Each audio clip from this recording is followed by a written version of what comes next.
stop.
Don't stop.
Go loco with us. Go loco with adventure. Your unofficial cast to all things local guides. Yeah!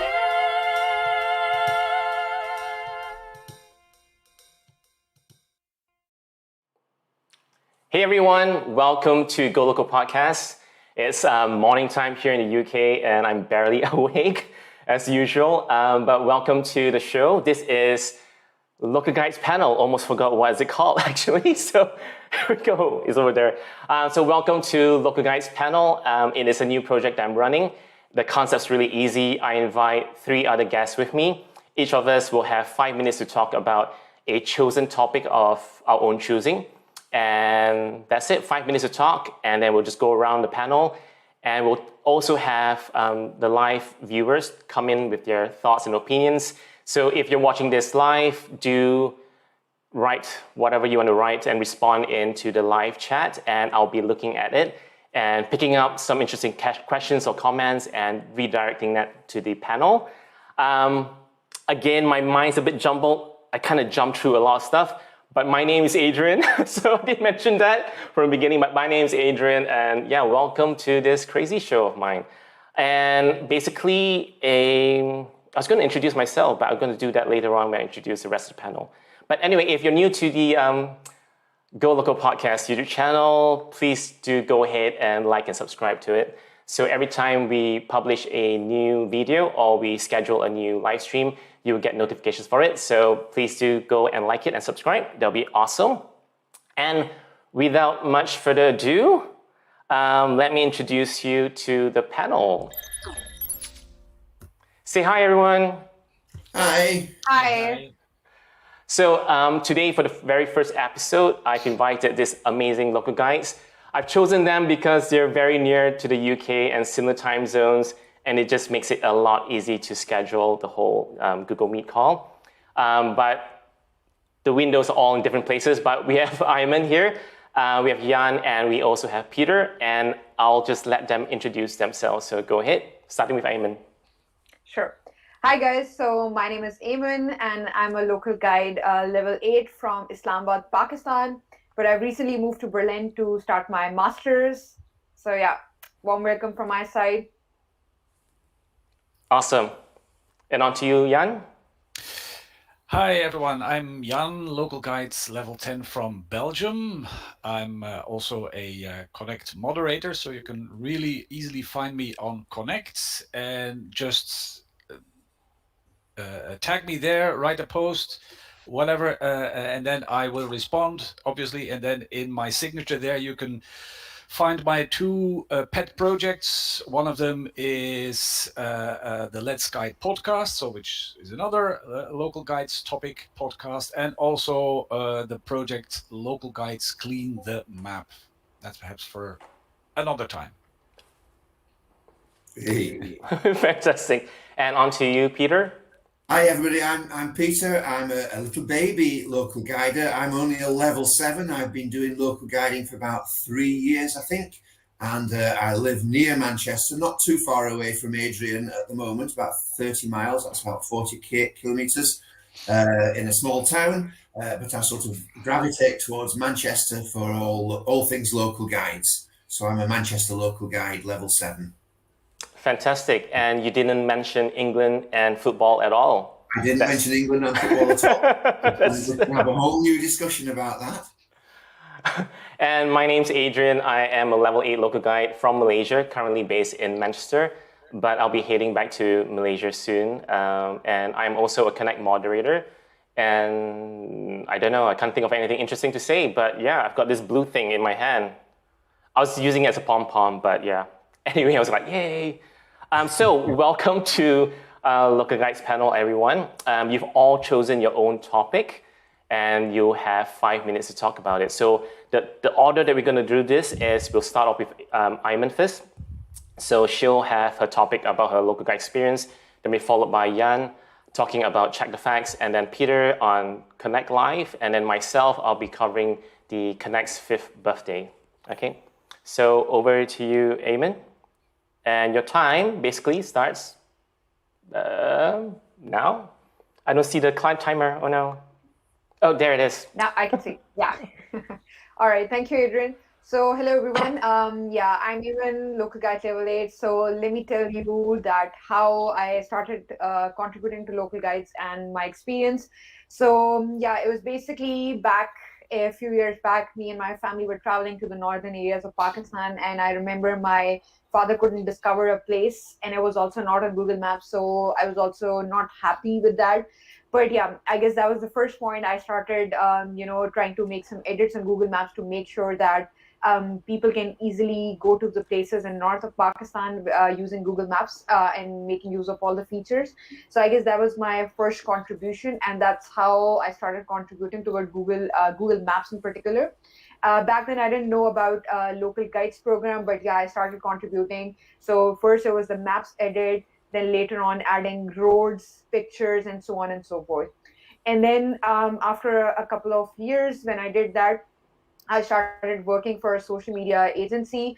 And then over there, since I knew that the brands have to promote in social media, so what I did was that I started making their Google Maps pages and also starting adding page reviews and stuff. So for me, that was also a motivation that I could help the small and local businesses within Pakistan to make them more on the Google Maps. And I also contributed towards Google Maps by reviewing the local businesses. And yeah, that's how I became a part of Google Local Guides. And one day I got to know that I'm Local Guide level 5, Local 6, 7, and 8. Right now I'm Local Guide level 8. I contribute mostly toward small and local businesses. Apart from that, I really like food, so I take good pictures and then review them. So for me, what drives me and what motivates me to contribute toward maps is that to make sure that the next person who is going to use maps is full with information and everything. So yeah, that was my contribution toward Google Local Guides. And another thing that I would like to share is that, so yeah, I recently moved to Germany. I'm here in Berlin, so I can see a lot of differences in contribution in terms like Berlin is a very, very diverse and open city. So I can see that the reviews are very open. Also, when people review over here, they also mention about vegan, vegetarian, and a lot of other things, which is usually not the case in Pakistan, where I come from. People in Pakistan mostly eat meat and chicken. So over here I can see a lot of diversity in terms of reviews. So yeah, that's really, really interesting. Also, a lot of other things like, for instance, people contribute in terms of LGBT, whether it's diverse, whether there are accessible places or not. So yeah, that's also a lot of different things that I noticed when I moved to, especially in Berlin. So yeah, that is pretty much it. And with my local guides program, I also had the chance to attend the local guides summit. So it was also very interesting to meet 200 people at that summit, from 21-year-old to 60-year-old person. It was like quite an experience for me. So when I went to that conference, we also got to know that how this information is being used to make maps more and more better and more inclusive and diverse at the same time. So our contribution really matters on Google Maps, because it helps not only the businesses but also Google Maps in general to make sure that every single person who's using it can get benefit from it. And I'm sure that all the other local guides can definitely agree to that how Google Maps has really transformed their lives. In my case, whenever I go out and if I want to go to a restaurant, I first make sure that the reviews are good or not. And I was really intrigued that I live with my flatmates. So one of my flatmates was like, okay, man, let's go to that restaurant because, their reviews are amazing. I was like, oh, so you really make sure that, you go to a restaurant where the reviews are good. So even though she's not aware of local guides program, but I really made sure that, she now becomes a local guide. And very interesting. Yeah, so a quick question from me, because we have a few seconds left. How has the pandemic affected your ability to go out and review and all that stuff? How does that change you? Yeah, that really impacted. But at the same time, whenever I used to deliver stuff at my place from any restaurant, I made sure that, update the review like that. So that was one thing, a bummer. I couldn't upload more pictures, but at the same time, it was quite interesting that I could review even with the pandemic. And yeah. Fantastic. And we have 10 seconds left. So for those watching this is a very new concept, and I just randomly picked 5 minutes to have a go at this. And then this first run, and I noticed that Aiman had to speak really quickly and did not breathe at all for 5 minutes. So maybe I will have to change the 5 minutes limit to something a little bit longer. Or you might also need a sign that says breathe, breathe. Yeah, so I thought 5 minutes was, it'll be easy, it'll be relaxed, casual, we have enough time to speak about it. And then it's like, oh, actually, no, maybe not. So we'll see what happens. But thank you so much for that, yeah. What I found very interesting, what Aiman said, is something I regularly hear from a lot of local guides in their journey. At first, I did da-da-da-da, and then later I moved on to da-da-da, and now I'm doing da-da-da. So there's really evolution in how you make your contributions to maps and how you learn ways or better ways on how to contribute, which is really nice, of course. Yeah, absolutely agree to that. Yeah. And there are greetings from the live chat as well. Doc Dels is saying, thanks for sharing. So Doc Dels is from Indonesia. So she obviously enjoyed your little introduction and speech about the Local Guides program. I think because it's very similar to everybody's journey in the sense of, I think anyway, of how we get into the program. We just kind of just get into it. Okay, fantastic. So on to Jan with his topic of Check the Facts. Okay, I chose this topic because there was a change made to this quite recently, and you, in the post announcing this, you also linked to the announcement on Connect on this.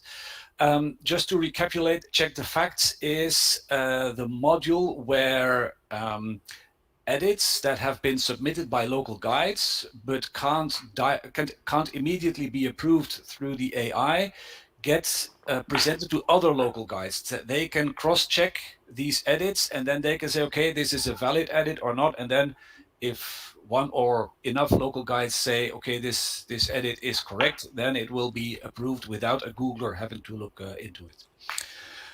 This used to be very prominent on the page where you make edits. But quite recently it has moved. So there was a big button. That button is no longer there. There was also another button called Add Missing Info, where you could just where you were prompted to add things which were specifically missing on points of interest, on places, on maps. Both of these were moved. The big buttons there. The Add Missing Info is gone completely, which is not really problematic because it was not leading to high quality contributions, let's put it that way. The Check the Facts is now moved. You have to really click and scroll a bit to find it. It's explained in the Connect post where you can find it now. But the big issue in my view is that it's not only changed, not only the way how you can access it has changed, but also the way or also what it how it works. Because in the past you could check the facts anywhere on the globe. You could just go to any place on maps, check or see if there are things to be checked over there. And sometimes this was like, is this the website for the place? And yeah, that's something you can easily check without having to be there as a physical person. So these are quite easy to check. Right now, it's only showing you things that are related to the neighborhood where you are at that moment. Mm-hmm. Which in a way makes sense, but in another way makes it quite difficult for people who like to earn badges for the fact finder badge, because for the fact finder badge, Check the Facts is one of the things contributing there. So if you want to reach the highest level, you need to get 100 facts checked. And since this switch So getting 100 doesn't sound all that much, and it's also pretty manageable if you live in a big city. But in my case, for example, I live in a smaller town of about like 25,000 inhabitants. Since the switch was made a couple of months ago, I have seen like 3 things there, 3 facts that I could check. So at this pace, before getting to 100 facts that I could even check, it might take years before you can even reach this badge. And yeah, for some people, this could be a problem, of course. Yeah, it sounds like especially if you're really keen on fact checking, and obviously that helps the local businesses and making sure that the information is correct. It kind of makes it a little bit more difficult, I guess. But at the same time, as you say, it makes sense that you should only check the places that are local to you, because that means they can guarantee that you at least can confirm that the information is correct. Yeah, and it's also not. It's sometimes the way it is presented is not leading to better content on Connect, because they say somebody said this is a restaurant, and then you look at the place. Yeah, this is a restaurant. Okay, but actually the change in the background is then the previous category was Chinese restaurant. Right. So if you say this is restaurant, you're actually removing some info from map. So I'm still not very happy on how all of this check the facts is working, but fortunately in the post on Connect, they said they're working on other things. So let's see what comes out. Peter. Similarly, I tend to go to places and then do fact checking and stuff if I do it considerably later. Like I go to my daughter's and she lives 100 miles away. Mm-hmm. I would then, when I get home after spending time with the family, I would catch up then. But if I wasn't there at the time, I couldn't do it. Yeah, but back home you won't see them anymore. No, exactly. Yeah, so, it's really based on the location of your phone, where it is in at this area. At the time you get those facts. Okay. If you move back home and if it's like 10 kilometers apart, no problem. Okay. But if it's really far away, the fact will simply no longer be presented to you. So, bit of an issue. Yeah. Okay, so I know the time has gone down to 0, but I'm just gonna tag a little bit onto it. So I thought that, well, I don't know much about this, but I assume that because they're using your local area, but I also assume that if you travel to a different place, they would take that into consideration that you've been there. So they would try to attach something to it. No, you will get facts presented when you're there. Only when you're there, right? Okay. Oh, it's really seems to be based on where the location where you really are at that moment. Mm-hmm. Not sure how I should run some tests and see how long. Because for work I sometimes travel to Germany, so that's how I figured out. Okay, now I'm seeing facts here from Germany. Then back in Belgium I see facts or no facts, nothing at all. So one experimenting. One last question. Do you find it easy to get to the check the facts section? Or, I mean, obviously you know where it is, but do you think for a normal, regular user who doesn't really use Google Maps a lot, would they actually stumble upon it, or do they actually have to want to find it? No. If there's something there, it's presented in. Immediately in. There's the bigger badge if there's something there, so that is still in the contribute page. Yeah. Right. Okay. Yeah. So if I don't see anything, it means that there's nothing for me to check then. Or nothing new, perhaps. I'm not sure. Okay. More experimenting needed there. Yeah. And what's Google Maps again? Sorry. No, obviously I don't really spend a lot of time in the contribute tab that often. Right, thank you so much for that. Again, it's like we've gotten some interesting comments in the chat there. For those who are tuning in to the live stream, if you've got any questions for any of the panel members, do put your questions in the live chat and I'll pick them up. And again, yes, the check the fact thing is not an obvious one that people are aware of in terms of how it affects them. And don't ignore the timer, Paul says. It'll take time from you. Yes, I know, Paul. He's from the future, so that's why he gets to tell us about how to manage our time properly and not kind of like go over time. Anyway, on to Peter. Let me just get the clock resetted. And you'll be talking about Connect Live, if I'm not mistaken, yes?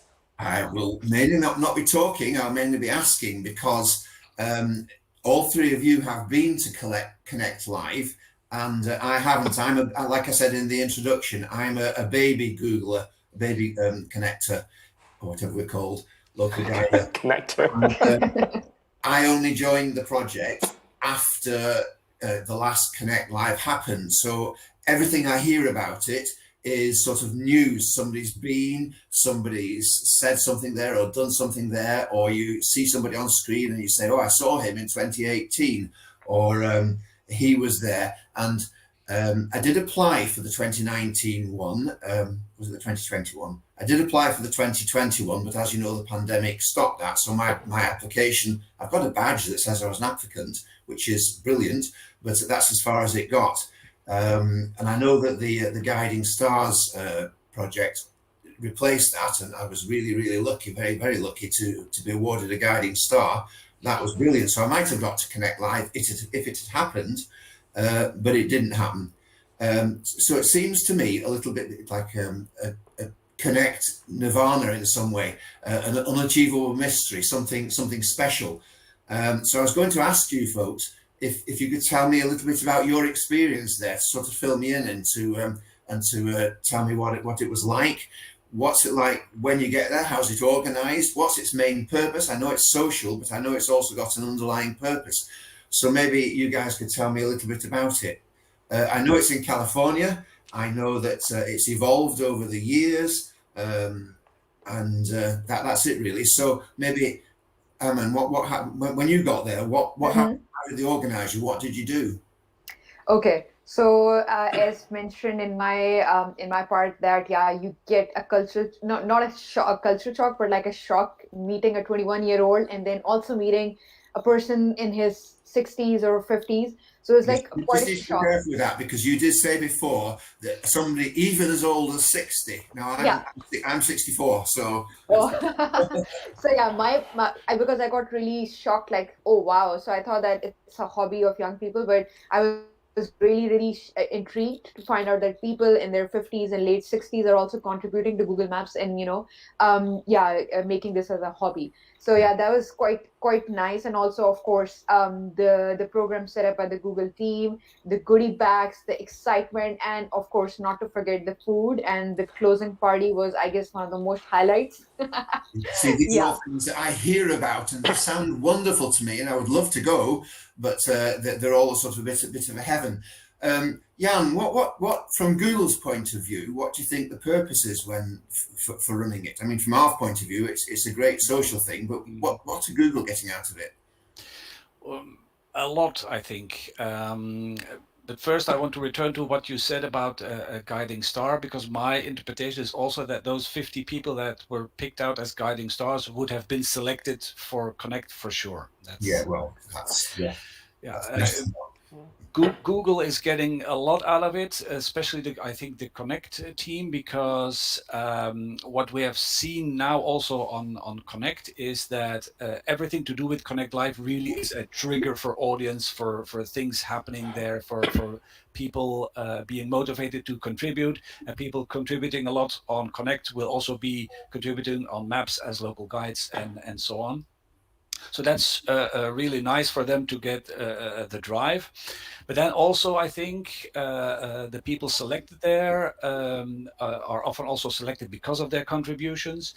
And then they get the opportunity to meet people from the Google team, from the Google Maps team, actual engineers working on the product, and have one-to-one conversations with these. So they're getting a lot of valuable. I'd love to do that. Yes, there's a lot of valuable feedback that they can get from the community that way.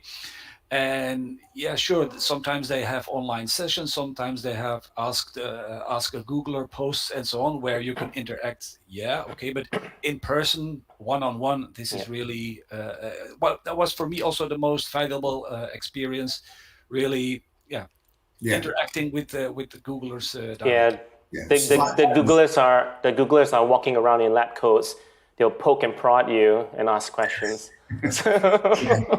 It's usually used as an experiment. So Adrian, where do you think Connect Live's going to go in the future? Is it going to have the same format, or will it have changed over the pandemic? I know it's not happening this year. Yeah. What do you think? I mean, I know I would love to answer that question, but we ran out of time. We have run out of time. How fortunate for you. I have no idea how it will transition in the future. I can only assume that Google gathers very valuable feedback during this Connect Live event. So it is something that they would want to continue to have. I've always viewed it as a two-pronged objective. The first one is obviously to gather information and direct feedback from active users. And then a second reason for it was to also give something back to the active users and kind of reward them for their contributions. So it's kind of a two-way thing. So it's part marketing where they use it to drive more memberships and more activity. And it's also part of it. It's a great experience for them to gather information. So I hope that they will continue to have Connect Live or something similar to that. It'll be very tricky with the pandemic, and I think obviously health matters more. So I do not know whether they'll try to do something virtual. I think virtual is very difficult because it'll just suck up a lot of resources trying to make sure that, you know, connection is there and everybody able to attend. And I don't know, so it's a tricky one. I just hope that the world gets better soon, and then we can all resume our daily lives, whatever it may be. And the natural effect of that will be that group outdoor public events will happen again and stuff like that. Thanks. I hope that the whole world has, isn't it? That's well beyond Google. Heal the world. Yeah. Anyway. And I can formally confirm that attendees at Connect Live events do not get a chip planted into their body. This is. You mean Adrian behaves like that for some other reason? Unless they want to, so who knows? Well, thanks, guys. Thanks for telling me all about it. I would love to go sometime, but it's nice to have your friendship online anyway. So, yeah. Thanks. One day you'll be part of the secret group within the group. The heavenly tribe. We all have a secret tattoo somewhere that says Connect Live. It's obviously secret, but yeah, don't worry about it. So on to the last topic, which is mine, and I'll be talking about Connect's 5th birthday. So 5 minutes, what do I talk about? So Connect's 5th birthday starts in July, so which is this month. So there's a month-long celebration that's going on in Local Guides Connect. So if you're not sure what it is, Local Guides Connect is basically the online forum where community members from all around the world gather and they share their local knowledge, they share their passions, they share whatever they want to share that's related to the Local Guides program. And Connect has turned 5 this month. The actual date is on the 15th of July, but we're doing a month-long celebration for it. And Google, or the official Local Guides team, kicked it off with a free badge. I assume that everybody that's a member of Connect up to the end of July, who registered will get the badge on their profile. So it's a really cute badge with a number 5 on it. And they also have other things planned, which we do not know anything about. And I think they will announce it closer to the 15th July date, I assume. I don't know. But for the community members, I'm trying to get a lot of the community to start the celebrations now rather than wait to 15th of July. So Kashif, who's another Connect moderator, he has started a call for all members who are interested in hosting meetups to organize meetups in celebration of Connect's 5th birthday. So you could either do like a virtual party, or you could do a more serious Google Maps added kind of type of party, not party, but meetups and stuff like that. And obviously there's various other things that's going on. I actually have a list which is somewhere on my screen. I don't really want to touch it because everything's slowing down at the moment. So I'll use my brain to try to remember everything. But basically, in the link of this live stream video, in the description of this live stream video, there'll be a link to a Connect post that talks about the month-long celebration that's happening.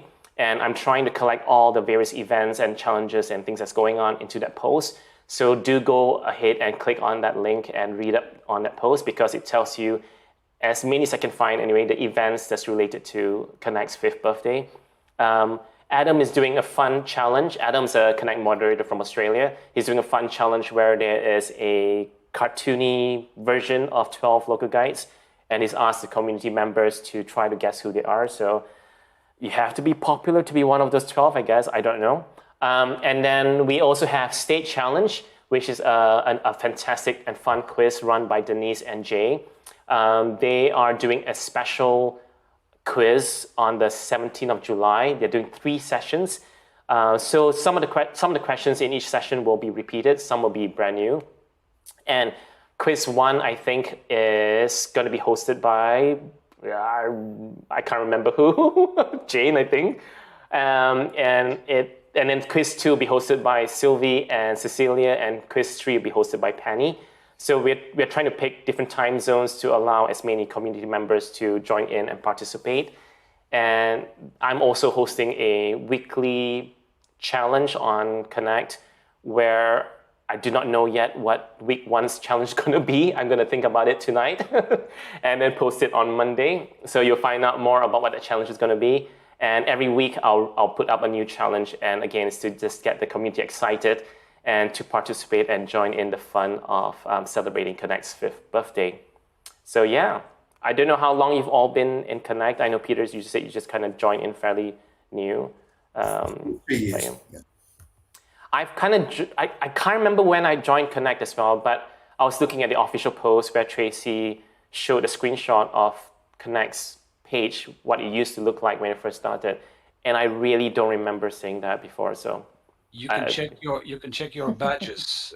When did you get your first like? That's bound to be there's a badge for first like, I think. So yeah, but I also remember that again, we're chatting amongst local guides. Some of them were involved in the beta program, in the sense that they were given a first look at Connect's new version, and then they kind of helped to influence how it ended up looking like. So I wasn't involved in that beta group thing, but yeah. So I'm trying to remember that where was I when Connect wasn't in my radar. So I don't know.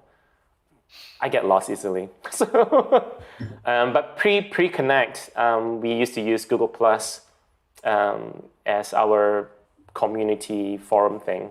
So I was more active on the Google Plus side before I moved over to Connect. Yeah, and that's my time. Thank goodness. It's over. I was waffling towards the end, trying to figure out what do I talk about. But yes. So yeah, I guess I could have asked you what you all plan to do for July. I know Peter's organizing a meetup. I published the post yesterday evening for Manchester Local Guides' 5th birthday meetup. Yeah, I'm planning one for the Benelux, probably in Antwerp. Wow. Okay. You've been there, right? Yeah. Adrian, yeah.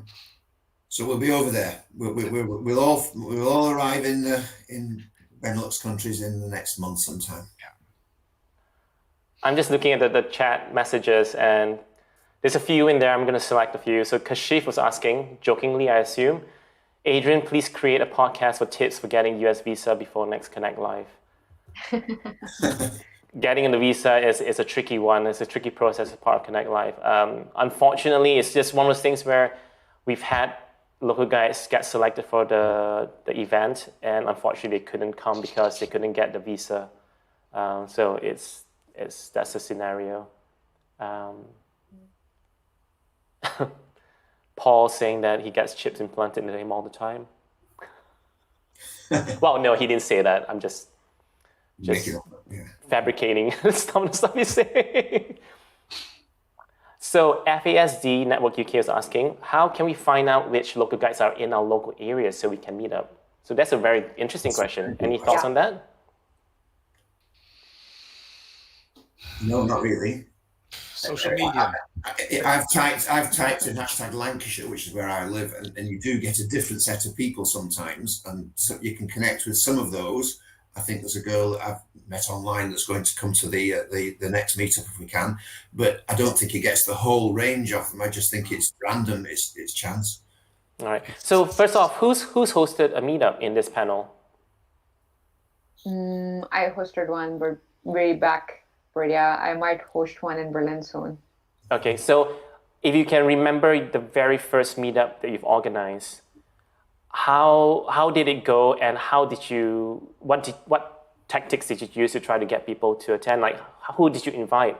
Who do you know who to invite? which kind of relates to how do you find local guides in areas to host meetups. Interesting. So I guess for me it was to create an event and also promote it across my friends. So some of my friends showed up and also like strangers that I didn't know. Yeah, of course it was a little hard in the start to break the ice, but I guess everyone was interested to know about Google Maps and what exactly is this program. So after a few minutes, I guess it was fine. Everybody reviewed the place, had food, had fun together. So, but of course, in the start, it seems a little odd, but then you get along. And I was lucky in a way because I joined a group that was already an established group. So I organised the meetup, but there was already a good group of people that came to it. And just occasionally I've invited real life friends or online friends and they've joined as well. So I do ask friends if they'll come. Next door neighbour came to one, but really we've got an established group here which joins the meetups.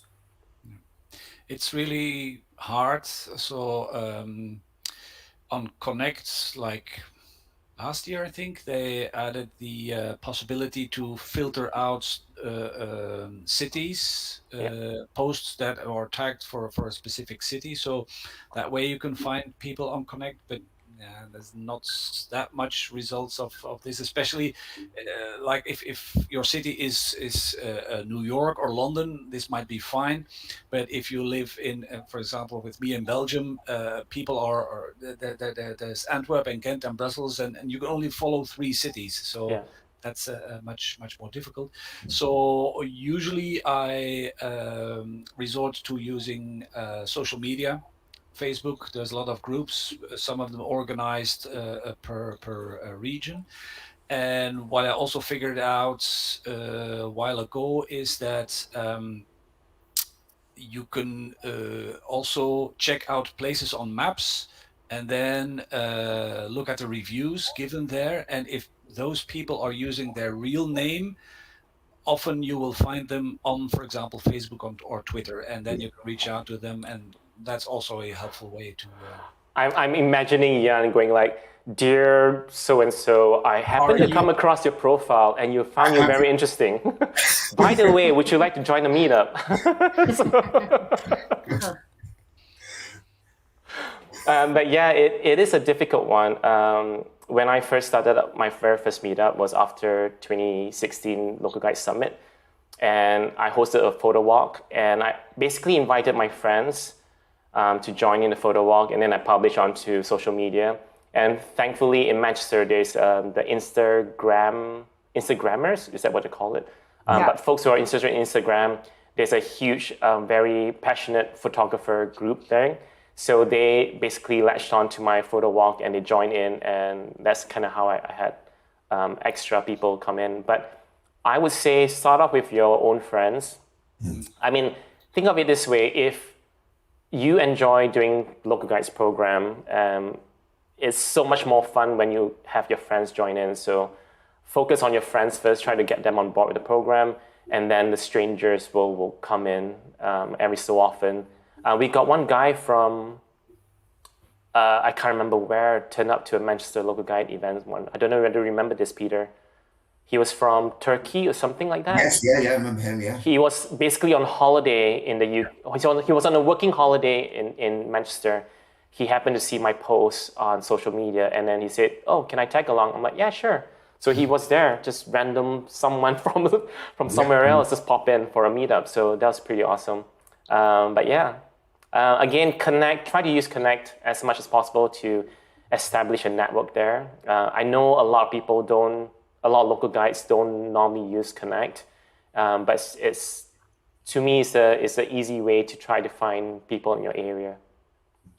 Yeah. So would there be a way more globally of asking people who do local guiding, because there are several people in Clitheroe where I live who have done 150 reviews, but I've never seen them on Connect. Is there some way of getting them to get involved in Connect?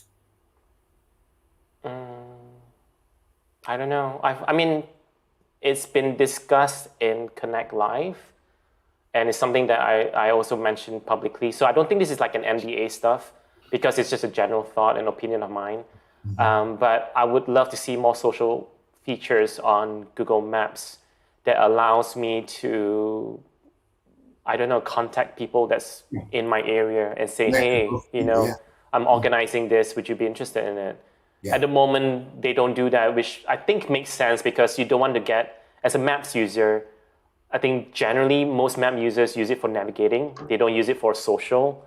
So to suddenly get a prompt from someone, a stranger saying like, hey, do you want to join this meetup? It's a little bit weird. And I think with privacy laws and with location tracking, that would even intensify the debate on that. And I think Google probably won't do something like that. I don't know. I have no idea. No. They have sent out targeted mailings to, for example, level 6 and 7s who were not on Connect to try and get them to Connect. And then as moderators at those times, you see a huge influx of new users, all of them level 6 and 7. But if really a lot of them stay around for a long time, that's something else, of course. Yeah. All right. And Paul was saying in the live chat that it would be great if you could opt in for invitation from other local guides. So like the social features he's talking about, it would be great that you could just opt into it. Which I think, have the feature there and then let people opt in if they want to. That's it. And that's also taking care of all privacy issues. Yes. Yeah. Because it's their choice rather than us pursuing them. Yeah. And I've always joked in the Connect moderators have their internal meeting. And I've always joked that we should use Google Maps like a dating site. So you could just find friends to chat to and stuff like that for the socially awkward folks like myself. So anyway, thank you so much for this. What did you think about the 5 minutes limit? Is it too short? Too long, perhaps? I don't know. I think it's a good idea to have a limit, even though you go over it, because if you left it unlimited, we would just go on for far too long. 5 minutes is a sort of guideline that we can just spill over from. So that's my sort of view of the 5 minute timer. Okay, cool. I'll keep it to 5 minutes then. But anyway, for those who are interested to join the Local Guides panel, I'm open to getting as many local guides onto this kind of project so that we can hear your thoughts and find out more about you as well. My only prerequisite is that you can communicate well in English. Unfortunately, English is going to be my default here because I don't really speak any other language. So if you can communicate well in English and you're interested to be on the panel, do give me a private message on localguidesconnect.com. You just find me. My username is Adrian Lunsong. I'm also Connect moderator there, so you might see me sometimes posting comments here and there. But yeah, just message me and let me know that you're interested, and I'll get the ball rolling on what we can do. And for all the viewers, thank you for joining in the live stream. I know it's a bit of an odd time here. Well, it's odd time for me because it's way too early, but for the rest of the world, it's probably okay. Thank you for joining into the live stream. A super amazing panel that I have here today for episode 1. This will go on once a month. I'm hoping to target the first weekend of every month to host the Local Guides panel. Next month might be a little bit tricky because I might be moving back to Malaysia next month, so we'll see. We'll see what happens. I'm still waiting for things to happen, so I can't really announce anything just yet, but yeah. But yes, so thank you so much to my guests. Thank you, Aiman, Jan, and Peter for joining in. Okay. And I hope you enjoy this. And I'm, again, conscious of the time. I'm trying to limit it so that it doesn't get dragged on, because this here is like verbal diarrhea. It just comes out all the time. So thank you very much. Enjoy the rest of your Saturday, everybody from wherever you are tuning in. And I can go to my outro screen. See you then. Bye. All right. Bye-bye. Guys.